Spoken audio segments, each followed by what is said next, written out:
Welcome in, along with Mike Renner. I'm Cole Brown, talking about Nick Bosa's decision to leave Ohio State following his abdominal injury that caused him to miss up until the bowl game, and he said he wanted to prepare for the draft. This video is obviously brought to you by Eckrich, the official smoke sausage of the college football playoffs. But Mike, how does this affect his draft stock? I don't really think it does. Yeah. You wanted to see him play a full season's worth of snaps. Absolutely. His max that he ever played a single season in college was 589. That was as a sophomore. His brother Joey played over 900 his junior year, and you would have loved to have seen him, down in, down out, be that guy.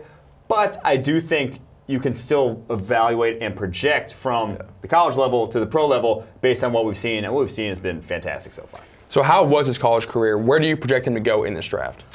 To me, there's really no concerns with him on the field. He is the best defensive lineman in this draft. He can rush the passer. He had a 31.9 win rate as a pass rusher this past season. Yeah. Best among any defensive linemen in the country. Best among even linebackers in the country with at least 50 pass rushing snaps. He just gets the job done continually. So from that perspective, he is as good as Joey Bosa was on a down in, down out basis. Like I said, he didn't have the pure volume of snaps. Yeah. But if you just look at the traits compared to Joey Bosa, I think he might even be tested out as more athletic. So there's not really that many concerns in my mind. So obviously this draft class is pretty deep at that defensive line position. Where do you have him ranked among the guys coming out? Yeah, to me, he's at the very top. Like I mentioned, the pass rushing ability that he brings to the table, can win from the outside, can win from the inside. That's the biggest thing. That's what I want if I'm drafting a guy in the top 3 of this draft, which I assume and project him to go out as.